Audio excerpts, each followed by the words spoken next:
పరిష్కారం. రాసినవారు వలివేటి నాగచంద్రావతి. చేతిలోని phone rest మీద పెట్టేస్తూ తాతగారు వస్తున్నారు అని చెప్పి హడావిడిగా వెళ్ళబోతున్నదల్లా ఆగింది సుమిత్ర. గదిలో మీ ఇద్దరి బుక్స్ ఆ పెద్ద కబోర్డ్లో సర్దేసుకోండి, చిన్నది తాతగారి బట్టలకి మందులవి పెట్టుకోవడానికి సరిపోతుంది. స్టడీ టేబుల్ పక్కన మీ మంచాలు ఉన్నాయి కదా, తాతగారికి అటువైపు కాకుండా కిటికీ పక్కన వేస్తాను మంచం, మీకు అడ్డం లేకుండా, సరేనా అంది వంటింటి వైపు వెళ్ళిపోతూ. పిల్లలిద్దరూ మొహమొహాలు చూసుకున్నారు. ఎప్పుడో ఒకసారి చుక్కరాలినట్టు చూడ్డానికి వచ్చి ఎప్పుడొచ్చినా దేవతార్చన సాలగ్రామాలు అంటూ ఒక్క రోజుకి మించి ఉండకుండా వెళ్ళిపోయే తాతగారు పర్మనెంట్గా మంచం, బట్టలు, మందులు అన్న కేసి కళ్ళెగరేసింది సుష్మ సంగతి ఏమిటన్నట్టు. కామ్గా చూసి గదిలోకి వెళ్ళిపోయాడు సురేష్. చేతిలో పుస్తకాలు సోఫాలోకి విసిరేసి తల్లి వెనకనే వంటింట్లోకి దూసుకెళ్ళింది సుష్మ. ఎన్నాళ్ళుంటారేం తాతగారు? ఏమిటా ప్రశ్న మర్యాద లేకుండా? చురుగ్గా చూసింది సుమిత్ర. అంతలోనే చల్లబడిపోయి, ముందు కాళ్ళు చేతులు కడుక్కురండి, హార్లిక్స్ కల్పిస్తాను అంది స్టవ్ వైపు తిరిగి. సుష్మ కదల్లేదు. ముందు నేను అడిగిన దానికి చెప్పు. సుమిత్ర కూతురి వంక నిదానించి చూసింది. పిల్లలు పంతగించినప్పుడు చాలా ఓపిగ్గా ఉంటుందామె. తాతగారు పెద్దవారయ్యారు, ఆరోగ్యం కూడా బాగుండడం లేదు. ఇప్పుడు బామ్మ కూడా లేరు, తెలుసు కదా. అందుకని నాన్న వెళ్ళారు ఆయన్ని తీసుకువచ్చేయటానికి. ఆగి, ఆయనకి వెళ్ళరు, మనతో పాటే ఉంటారు. తల్లి అంత వివరంగా చెప్పిందంటే అది ఇక నిర్ణయమైపోయిన సంగతి అన్నమాట. సుష్మ మెదలకుండా వాష్రూమ్కి వెళ్ళొచ్చి తల్లి ఇచ్చిన కప్పులు 2 తీసుకుని గదిలోకి వచ్చేసింది. ఆయన ఇక్కడే మనతో పాటు ఉండిపోతారట. సురేష్ ఒక్కసారి కళ్ళెత్తి చెల్లెలికేసి చూసి ఊరుకున్నాడంతే. వీడెప్పుడు ఇంతే, నా మాట అంటే మహా నిర్లక్ష్యం, మొహం చిట్లించింది సుష్మ. ఉండటం అంటే ఎక్కడో కాదు నాయనా, మన గదిలో, మన గదిలో వెటకారంగా నొక్కి చెప్పింది. షడప్. ఒక్కసారిగా బరస్ట్ అయ్యాడు సురేష్. నాకు అస్సలు ఇష్టం లేదు ఆయన ఇక్కడ ఉండటం. అప్పటికి అర్థమైంది సుష్మకి. ఆ కారణంగానే అన్న కోపంగా ఉన్నాడని. అవును, నాకు కూడా అంది విచారంగా. నా గదిలో నువ్వు ఉండడమే నాకు ఇష్టం ఉండదు, మళ్ళా ఆ ముసలాయన ఒకడా, పైగా పర్మనెంట్గా అన్నాడు సురేష్ దూకుడుగా. దెబ్బతిన్నట్టు చూసింది సుష్మ. సురేష్ వెంటనే గ్రహించేశాడు తన నోరు జారానని. చప్పున స్వరం లబ్జుగా మార్చి, ఆహా, నువ్వంటే నా చెల్లివి, ఇంట్లో మెంబర్వి, స్టడీస్లోనన్నా దేనిలోనన్నా షేర్ చేసుకుంటూ ఉండవచ్చు, మధ్యలో ఆయన ఎవరు అన్నాడు. పాపం సుష్మ కాస్త మెతక. వెంటనే సమాధాన పడిపోయి అన్నని క్షమించేసింది. నిజమే అన్నా అంది మద్దతిస్తూ. మన ఇద్దరమే అనుకో, ఏవో గేమ్స్ ఆడుకుంటాం కంప్యూటర్లో, ఎన్నో మాట్లాడుకుంటాం సినిమాల గురించి, ఆయన ఉంటే ఎంత ఇన్కన్వీనియంట్.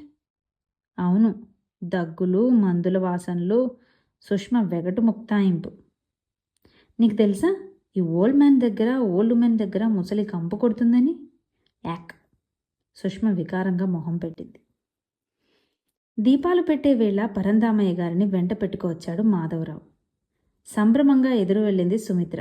భర్త చేతిలోని సూట్ కేసు అందుకుని చిరునవ్వుతో మామగారిని బాగున్నారా మావయ్య అని పలకరించింది. మామగారంటే చాలా గౌరవం, అభిమానం సుమిత్రకి. ఆయన శాంత స్వభావం, కూతుర్ని పిలిచినట్టు తల్లి అనో అమ్మ అనో పిలవడం ఎంతో నచ్చుతాయి ఆమెకి. ప్రయాణంలో అలసొచ్చిన భర్తకి మామగారికి కావలసినవి అందిస్తూ అమరుస్తూ పూర్తిగా పనిలో మునిగిపోయింది సుమిత్ర. అయినా కూడా పిల్లల తీరు ఒక కంట కనిపెడుతూనే ఉందాము. తండ్రి తాత ఇంట్లోకి రాగానే హాల్లో ఉన్న వాళ్ళల్లా ఏదో కొంప మునిగిపోయినట్టు గదిలోకి వెళ్ళిపోయారిద్దరు. తండ్రి పిలిస్తే యువతలకి వచ్చి సుమిత్ర చాటుగా కళ్ళెర్ర చేస్తే హాయ్ చెప్పారు. 2 నిమిషాలు మొక్కుబడిగా తాతగారి పక్కన కూర్చున్నారు. ఆయన అడిగిన వాటికి పొడిపొడిగా జవాబులు ఇచ్చారు. మళ్ళీ లోపలికి వెళ్ళిపోయారు. మామగారి మనసు ఇక్కడ ఏ విధంగానూ నొచ్చుకోకుండా చూసుకోవాలనుకుంది తను. కానీ ఈ పిల్లలేమిటి? కొద్దిగా కలవరపడింది సుమిత్ర. రాత్రి అందరికీ ఒకేసారి భోజనాలకి ప్లేట్లు పెట్టింది టేబుల్ పైన. సురేష్ రాలేదు. రికార్డ్ రాస్తున్నానమ్మా, రేపే సబ్మిట్ చేసేయాలి, నేను తర్వాత తింటాను, మీరు కానివ్వండి అన్నాడు. నేను అన్నయ్యతో పాటే తింటాను, గారం పోయింది సుష్మ. సుమిత్ర మరోసారి బలవంతం చేయబోతే, చదువుకోనీలే అమ్మా, డిస్టర్బ్ చేయటం ఎందుకు అని వారించారు పరంధామయ్య. రాత్రిలో విడివిడిగా భోంచేసే అలవాటు ఆ ఇంట్లో ఎప్పుడూ లేదు. కొంచెం అనుమానంగా సుమిత్ర వైపు చూశాడు మాధవరావు. అంతే అనుమానంగా భర్త వైపు చూసింది సుమిత్ర. 2 రోజుల్లోనే ఆ సంశయం నిజమే అని నిర్ధారణ అయింది. పరంధామయ్య గారి రాకని వాళ్ళిద్దరూ ఇష్టపడటం లేదు. ఇలాంటివి నోరు తెరిచి మొహం మీద చెప్పక్కర్లేదు. ఆయన రాగానే మాటలాపేసి మొహం పక్కకి తిప్పుకోవటం చాలు. పనున్నట్టు లేచిపోవటం చాలు. ఆయన పిలిస్తే విననట్టు నటించడం చాలు. ఆయన వస్తువులని, తాగిన గ్లాసు సైతం తాకరానివన్నట్టుగా ముట్టుకోకపోవటం, చిరాకు పడటం చాలు. 10 రోజులు గడిచినా పిల్లల్లో అదే విముఖత, అదే అయిష్టత. సుమిత్ర చాలా బాధపడింది. అత్తమ్మ పోయినప్పటి నుంచి పిలుస్తున్నాం. ఇంతకాలానికి మన దగ్గర ఉండటానికి ఒప్పుకున్నారు మావయ్య. ఆయన నెత్తిన పెట్టుకుని చూసుకోవాలని నేను అనుకుంటుంటే వీళ్ళేమిటండి ఇలా పెడమొహం పెడుతున్నారు వాపోయింది భర్త దగ్గర. ఎందుకంటే వాళ్ళకి ఆయనతో అట్టే చనువు లేదు కాబట్టి. చూడు సుమిత్ర, పిల్లలు నాన్నని మనలో ఒకరిగా చూడటం లేదంటే వాళ్ళ తప్పేముంది చెప్పు. ఇంతకాలం నాన్న వాళ్ళు మన దగ్గరకు వచ్చినా మనం వాళ్ళ దగ్గరికి వెళ్ళినా కేవలం చుట్టపు చూపే కదా. ఉన్నట్టుండి ఆయన తీసుకొచ్చేసి మా పేరెంట్స్ కూడా మన ఫ్యామిలీయే, వాళ్ళు మనతో పాటే ఉంటారు అని మనం అంటే వాళ్ళు జీర్ణించుకోవద్దు అన్నాడు ఆనందరావు. భర్త మాటలు పిల్లల్ని సమర్థిస్తున్నట్టు ఉన్నా దానిలో నిజమున్నట్టే ఉంది. నిట్టూర్చుంది సుమిత్ర. ముందు నుంచి పెద్దవాళ్లతో కలిసి ఉండకపోవడం, అనుబంధాలు ఏర్పడకపోవడం వల్లే పిల్లలు ఇప్పుడిలా వాళ్ళంటే సహించలేకపోతూ ఉండవచ్చు, దూరం పెడుతూ ఉండవచ్చు. ఆ మాట నిజమే కావచ్చు. కానీ కుటుంబం అంతా కలిసి ఉండటం అనేది ఈ కాలంలో అందరికీ ఎలా సాధ్యపడుతుంది? ఉద్యోగరీత్యా తాము జిల్లాలే కాదు, ఒక రాష్ట్రం కూడా దాటారు. సొంత ఊరు, సొంత ఇల్లు, పొలము, పుట్ర కామాటమంటూ అత్తమ్మ, మావయ్య గ్రామాలను వదిలి రాలేదు. పిల్లలు ఊహ తెలిసినప్పుడు పల్లెటూరు, తాతగారి ఇల్లు అంటే ఉత్సాహపడేవారు. ఎదిగే కొద్దీ ఆ సరదా తగ్గిపోయింది. కేబుల్ సరిగ్గా రాదు, నెట్టు లేదు, డొక్కు సినిమా థియేటరు అంటూ సణుగు గొణుగుడు. 2 రోజులు ఉండడానికి బ్రహ్మప్రళయం అయ్యేది. రాను రాను పిల్లల మూలంగానూ దూరభారమైన తాము కూడా రాకపోక కొంత పరిమితం చేసుకోక తప్పలేదు. సహజంగా జరిగిపోయిన పరిణామం అది. మరోసారి నిట్టూర్చింది సుమిత్ర. అది సరే, ఇప్పుడేం చెయ్యటం అని? మనం తొందరపడ్డామేమోనని ఇప్పుడు అనిపిస్తుంది సుమిత్ర. ముందే మనం పిల్లల వైపు నుంచి కూడా ఆలోచించాల్సింది. వ్యక్తిత్వం వస్తున్న పిల్లలు, ప్రైవసీ కోరుకోవడం సహజం. ఇంకో బెడ్రూమ్ కూడా ఉంటే ఈ ప్రాబ్లం కొంతవరకు సాల్వ్ చేయవచ్చు అనుకుంటున్నాను. కానీ ఈ సిటీలో అన్ని సౌకర్యాలతో 3 బెడ్రూమ్ అపార్ట్మెంట్ అంటే సామాన్యం కాదు. నా బడ్జెట్లో దొరకడం ఇంకా కష్టం. చూద్దాం. మరీ అడ్జస్ట్ కాలేకపోతే ఇంకో ఇల్లు దొరికేదాకా నాన్నని మళ్ళీ ఊరికి పంపించేద్దాం. దగ్గరే కాబట్టి వెళ్ళి చూస్తుండొచ్చు. ఏం చేయగలం ఇంకా? తనకు తోచిన పరిష్కారం చెప్పేసి సుమిత్ర మొహం బిగుసుకోవటం చూసి, పోనీ ఇంకో దారేమన్నా ఉందేమో నువ్వే చెప్పు అంటూ నేను నిస్సహాయాన్ని అన్నట్టు చేతులు దులిపేసుకున్నాడు మాధవరావు. సుమిత్రకి భర్త ఎస్కేపిజం నచ్చలేదు. మామయ్యతో పిల్లలకి అంత సాన్నిహిత్యం లేకపోవచ్చు. మనకున్నది కదా. ఒరే, మిమ్మల్ని మేమెంత కంటికి రెప్పల్లా కాచుకుంటున్నామో మమ్మల్ని మా అమ్మా నాన్న అలాగే అపురూపంగా చూసుకున్నారర్రా.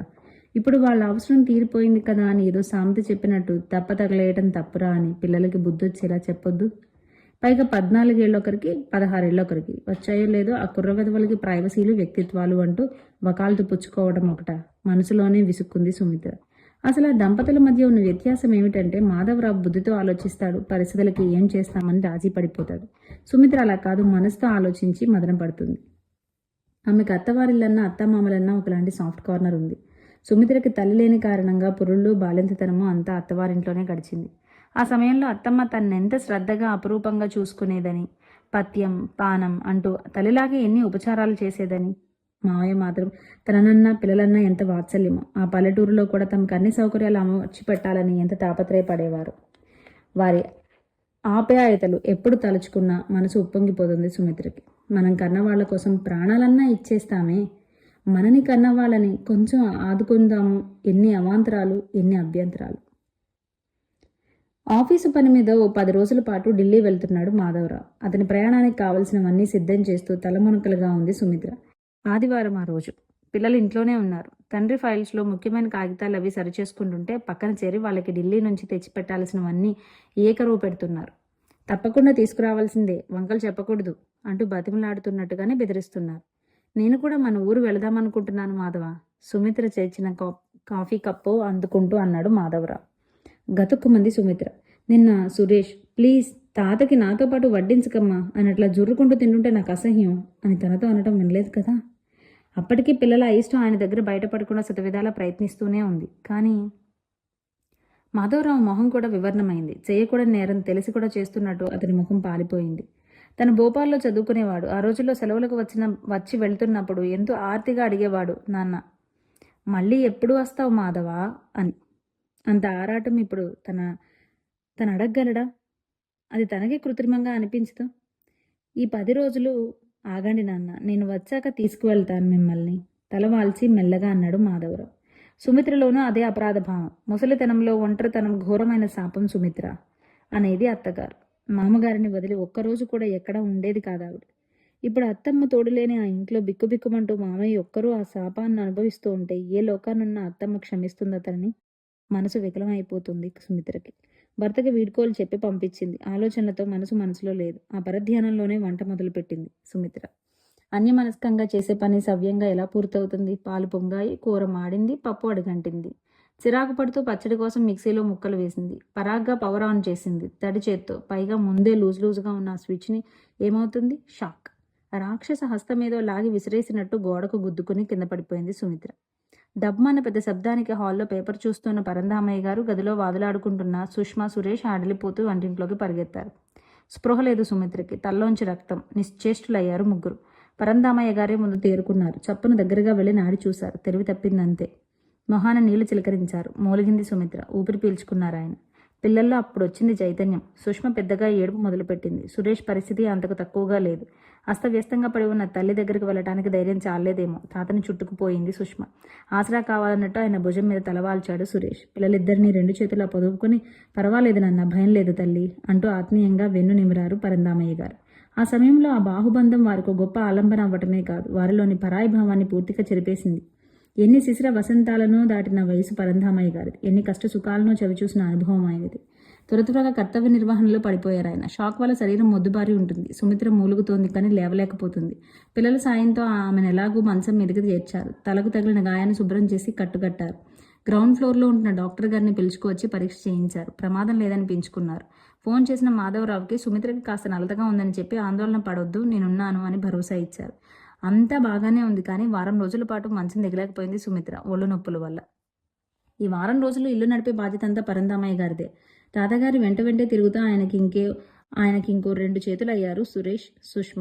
వంట, ఇల్లు శుభ్రత, సుమిత్రకి సేవ, మార్కెట్కి వెళ్ళడం, టీవీ చూడడం అన్ని ముగ్గురు కలిసే. తాతగారి పక్క దులిపి వేసేది సుష్మ. పూజకి పూలు కోసి తెచ్చి పెట్టేది. తాతగారికి కంప్యూటర్లో గేమ్స్ ఆడడం నేర్పాడు సురేష్. అన్నమయ్య పాటలు సెల్లో డౌన్లోడ్ చేసి తాతగారి చెవిలో ఇయర్ ఫోన్ పెట్టి వినమని చెప్పేవాడు. రాత్రులు ముగ్గురు మంచాలు ఒక దగ్గరకు జరుపుకుని పడుకునేవాళ్ళు. మనుమల నిద్రపోయేదాకా కథలు కబుర్లు చెప్పేవారు పరంధామయ్య గారు. సుమిత్రకు నొప్పులు నీరసము తగ్గాయి. మాధవరావు ఢిల్లీ నుంచి తిరిగి వచ్చాడు. ఇంట్లో సుమిత్ర మాత్రం ఉంది. స్కూల్లో సైన్స్ ఎగ్జిబిషన్కి వెళ్ళారట. ఎంత ఆశ్చర్యం! వారం రోజులు నొప్పులా నీకు? నిక్షేపంలో ఉన్న భార్యను చూస్తూ అడిగాడు మాధవరావు. అతనికి తెలిసి ఒక్కరోజు నలతగా ఉందని పడుకుని ఎరగదు సుమిత్ర. 102 జ్వరంలో కూడా స్నానం చేసి వంట చేసిన రోజులున్నాయి. ఏం రాకూడదా? కొంటెగా అడిగింది సుమిత్ర. టవల్ భుజాన వేసుకుని స్నానానికి వెళ్ళబోతూ, మరి నాన్నని రేపు దిగబెట్టరానా అన్నాడు మాధవరావు సందేహంగా. ఏమో, నాకేం తెలుసు. మీ పిల్లల్ని అడగండి, ఒప్పుకుంటే పంపించిరండి. ఒకంత ధీమాగా చిరునవ్వు నవ్వింది సుమిత్ర. నిశ్చింతగా నిట్టూర్చాడు మాధవరావు.